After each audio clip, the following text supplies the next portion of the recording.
Serial killer Robert Hansen, known as Bob the Baker and the Butcher Baker, is an Alaskan ephemophilic abductor, Lonely Hearts Killer, arsonist, serial rapist, and serial killer who abducted and hunted prostitutes in the vast Alaskan wilderness in the early 1980s.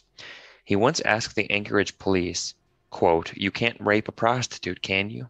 "Yes, Robert, yes, you can." What a sick bastard.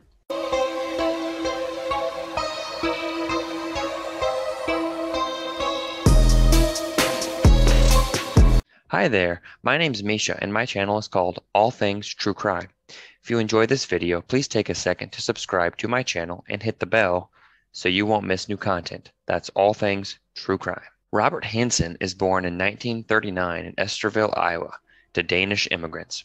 He has a difficult relationship with his father from the beginning, no surprise, a man who is extremely strict and rigid and who makes Robert work long hours at the family-owned bakery. They moved to California in 1942, but returned to Iowa in 49 when Robert is 10. As I mentioned a second ago, his father owns a bakery and Robert works there from a very young age.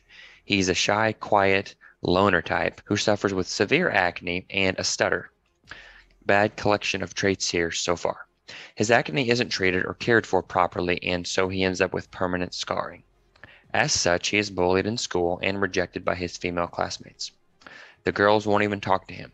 He is an outcast by all accounts. As a result of the constant rejection by girls, he grows up hating them and fantasizing about exacting harsh revenge on each of them individually. Naturally, this morphs into a hatred for women in general. He is already a quiet kid, but with all the bullying and female rejection, he really turns inward and becomes even more of a recluse. He finds his one solace in hunting, something he and his father will eventually bond over and sort of mend their broken relationship through.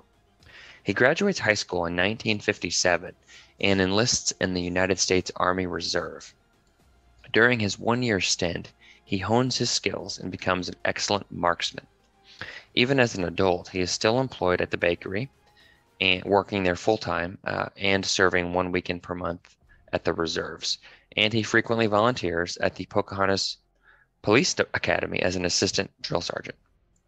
In 1960, he falls in love with a local girl, and the two marry shortly thereafter. The marriage is a very short-lived one, though, like around 6 months, because in December of 1960, he burns down the Board of Education school bus garage as an act of revenge for his awful high school experience. He's caught, though, when a friend turns him in. I guess he told a friend, I don't know, or maybe the friend helped him and then felt guilty afterwards. I'm really not sure. So he's hit with a 3-year prison sentence for this crime. And during this time at the Anamosa State Penitentiary, his wife divorces him. While incarcerated, he receives some sort of psychological assessment and is diagnosed with an infantile personality, which basically means he essentially functions as a child with characterizations like having childish reactions, lack of confidence and willpower, not taking responsibility, and blaming others. Low demand of self, high demand of others, inflated self-conception, and egocentrism. He is released after serving only 20 months of his 3-year sentence, but comes out divorced and with multiple diagnoses: an infantile personality, which I mentioned a second ago, manic depression, periodic schizophrenic episodes, and an obsession with getting revenge on those who have wronged him. I think he should have stayed in longer or been moved to a psychiatric treatment facility, preferably inpatient. He remarries in 1963. This marriage lasts longer than his first and produces 2 children. Between 1963 and 1967, he spends several stints in jail for petty theft, primarily, before packing up the family and moving to Anchorage, Alaska. He seemingly thrives in Alaska, where he is well liked by neighbors and locals, and becomes an avid hunter, breaking numerous hunting records. Unfortunately for him, his serial killerness nullified his records. They took them away as additional punishment, which maybe hurt him more than the prison sentence, for someone as screwed up as he is. In December of 1971, he is arrested 2 different times. The first is for abducting and attempting to rape a housewife, and the second is for raping a prostitute. He pleads no contest to an assault with a deadly weapon charge related to the housewife. The Prostitution rape charge is dropped as part of a plea bargain he enters in. He is sentenced to 5 years, but is placed on a work release program and released to a halfway house after serving just 6 months. What kind of crap is that? In the 1970s, construction begins on an 800-mile oil pipeline. This influx of work brings con artists, drug dealers, pimps, and prostitutes to the area, as the construction workers are far from home and making a lot of money. As such, many who travel to the area looking to make big bucks leave as quickly as they arrive, making sudden disappearances very common. From 1972 to 73 to 1983, Hansen picks up prostitutes and dancers from Anchorage's Tenderloin district and flies them to the wilderness, where he rapes and tortures them. Sicko psycho. Later, he will claim to police that for the ones that complied, he let them live and flew them back to the city and let them go. In the 10 or 11 years from 72 or 73 to 83, he abducts and rapes at least 30 women, likely closer to 40, and supposedly lets them go. At least 17 additional women weren't so lucky. His first suspected murder victim, which he denies, of course, disappears on December 22nd, 1971. The police find an X on his aviation map. Just admit you murdered her. I didn't do it. Then explain this X. I don't see an X. Her body is discovered a few days later. She's 17 years old. His second suspected murder victim has a similar story. He denies it yet again, yet there is an X on his map. This victim disappears on July 7th, 1973, so a 6-month or a little more cooling off period between kills.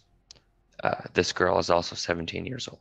Third murder, same story with the denial and everything, the X on the map. This victim disappears on July 5th, 1975. Wow, that's a 2-year cooling off period. I find that hard to believe. Not impossible, but it makes me wonder if there were murders in between these two. She is 22 years old. In 1977, he is arrested and pleads guilty of larceny, this time for stealing a chainsaw from a Fred Meyer store in Anchorage. He is sentenced to 5 years in prison and diagnosed with bipolar disorder, for which he is required to receive psychiatric treatment. For some reason, though, after 1 year, the Alaska Supreme Court reduces his sentence and he is released on time served. Bad call, just saying. His fourth victim is likely murdered between November 1979 and June 1980. Records aren't the greatest for prostitutes since they live off the books, so to speak. Her body is found on July 21st, 1980. She is somewhere between 16 to 25 years old. Later, Hansen will claim she is his first victim, and he can't recall whether she was an exotic dancer or a prostitute. She had been stabbed in the back and her decomposed remains partially eaten by wild animals by the time police found her. Fifth victim is 24 years old, goes missing on May 19, 1980, and is found in late July. Her body is badly decomposed, and she's found in a gravel pit. In the early 1980s, Hansen reports a burglary to his home. It's staged to get the insurance money. He is successful in his con and opens a bakery of his own. In January of 82, he purchases a Piper Super Club bush plane, even though he is denied a license due to some of the different medications he is on. Another fail. Victim number 6 is 24 years old. She goes missing on June 28, 1980. He confesses to her murder, but her body is never recovered. The seventh victim is 41 years old. She goes missing on September 6, 1980, and her body is found in May of 84. His eighth victim is where things really start heating up, and Alaska realizes they have a serial killer on their hands. Sherry Morrow disappears on November 17, 1981.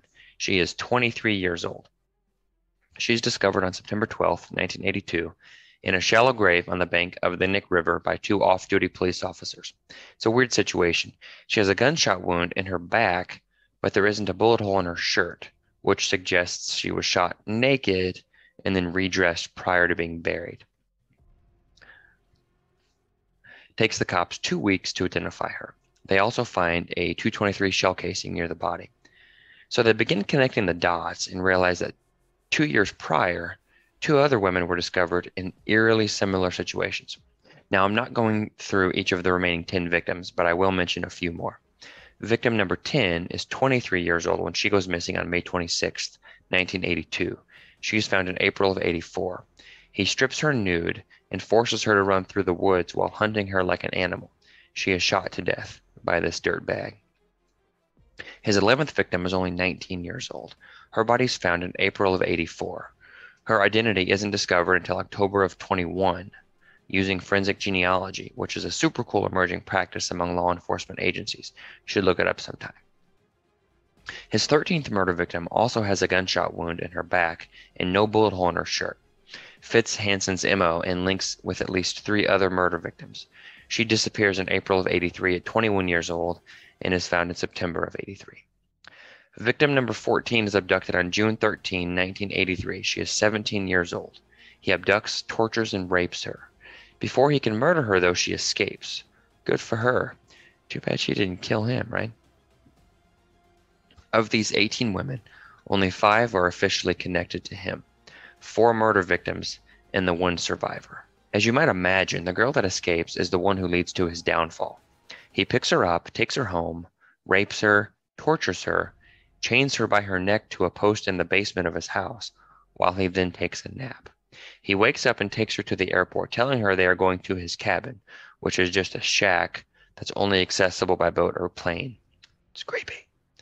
While he's loading the plane with supplies, she sees an opportunity to escape. Since her hands are cuffed in front of her instead of behind her, she easily crawls out of the back seat, opens the driver's side door, and bolts for traffic. He chases after her, but she flags down a truck and he drives her to a motel. She jumps out and begs the clerk to let her call her boyfriend. Maybe call the cops first, but whatever. The saint who picked her up calls the police, though, and reports the incident. By the time the cops get to the motel, they're told she took a cab to the motel her boyfriend works at. They take her statement at the station. They identify the assailant as Hansen and question him. He denies all allegations, of course, and claims that she's lying because he won't pay her extortion fees. While they know he is a previous convict, his quiet demeanor and reputation within the community, along with 2 alibis from friends, keep him in the clear. Meanwhile, separate from the survivor and the story she tells, the Anchorage PD, there's a detective with the Alaska State Troopers who has been investigating multiple homicides in the area and has a hunch they're all connected.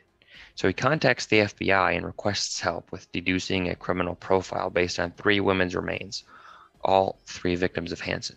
Of course, they don't know that at the time. So Special Agent Douglas is one of the first ever criminal profilers. Super impressive dude. Listen to his conclusion. He says the killer will be an experienced hunter with low self-esteem, a history of being rejected by women, and will be compelled to keep souvenirs from his victims, likely their jewelry. He goes on to say the assailant may have a stutter. Are you freaking kidding me? This man is a genius. I love how the profilers on Criminal Minds deduce the criminal profiles. So no surprise that this guy is like a hero to me. The detective with the state trooper starts investigating various potential suspects until he lands on Hansen, who not only fits the profile to a freaking T, go Agent Douglas, but also owns a plane. Armed with the survivor's testimony and Agent Douglas's profile, Detective Floth and the Anchorage PD secure a search warrant for Hansen's home, vehicles, and plane. On October 27, 1983, they discover a corner hideaway of Hansen's attic, and inside they find many, many firearms, as well as jewelry belonging to some of the missing women. I'll be damned. In addition, this time behind the headboard, they find an aviation map, or like an aeronautical chart, with 37 little X marks on it. That's creepy. It ends up that many of these marks match sites where prior bodies have been found, and creepier yet, others are discovered later at the locations marked on this murder map. Initially, Hansen repeatedly denies every allegation, over and over. Eventually, though, and true to his infantile personality, he begins justifying his actions and blaming the women before confessing to each piece of evidence that the investigators present him with. He goes on to admit that he started murdering in 1971. He is charged with assault, kidnapping, multiple weapons offenses, theft, and insurance fraud. Insurance fraud is how he bought his plane. He enters a plea bargain after several ballistics tests from the FBI connect the same rifle to multiple different murders, and then they determine that said murder weapon is his rifle. He pleads guilty to the 4 murders that the police have evidence for, agrees to provide details surrounding his other victims, explain his aviation map with all the 37 X marks, and locate the remaining bodies, in exchange for serving his sentence in a federal prison instead of state, and he didn't want any publicity in the press. Interestingly, he claims that the women he murdered are linked to prison gangs and that he will be murdered if he's incarcerated in Alaska. This is why he wants to go to the federal penitentiary. He leads investigators to 17 grave sites in and around south central Alaska. They only knew about 5 of them, so that's good for them. For some odd reason, he refuses to provide any detail on the remaining X marks on his map, including 3 in Harding Gateway, which is near Seward. It's one creepy bastard. So he's sentenced to 461 years in prison without the possibility of parole. He is first incarcerated at the federal intake prison in El Reno, Oklahoma, before being transferred to Lewisburg Federal Prison in Pennsylvania. In 1988, he is transferred to Lemon Creek Correctional Center in Juneau, Alaska, then Spring Creek Correctional Center in Seward until May 2014, when he is transferred to Anchorage Correctional Complex due to ongoing health problems. He died of natural causes on August 21st, 2014 at Alaska Regional Hospital in Anchorage. Got off lucky, the bastard. On the day of Hansen's death, Detective Floth said, "On this day, we should only remember his many victims and all of their families, and my heart goes out to all of them. As far as Hansen is concerned, the world is better off without him." Amen. I mean, personally, I just wish he had died after being abducted, raped, tortured, stripped naked, hunted by a nutso like himself, and then shot to death.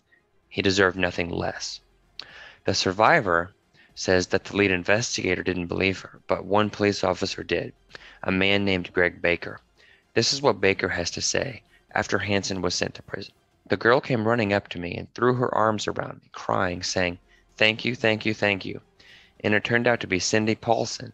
She had been off the street, eating regularly, sleeping regular, and I was glad that she wasn't another name of the list." What a sick bastard Hansen was. Yikes. Well, that's all for this episode of Serial Killers. If you enjoyed this video, please take a quick second to subscribe to my channel, All Things True Crime, and hit the bell so you won't miss my next video. On the next episode of Serial Killers, I'm going to cover Paul John Rawls, also known as the Casanova Killer, an American serial killer who went on a multi-state murderous rampage after being dumped by his fiancée, because that's the healthy way to respond to such devastation. I think the fiancée maybe made the right call by breaking it off with Mr. Nutso. His terrifying murder spree spanned California, Ohio, Nevada, Texas, Georgia, Virginia, and Alabama. The tricky thing about this scumbag is that unlike most serial killers, he seemingly murdered at random men, women, children, the elderly, all targeted with different MOs, something that left the cops baffled during this insane multi-state manhunt. How he is caught and how his story ends are reasons enough to tune in next week. Until next time, stay safe.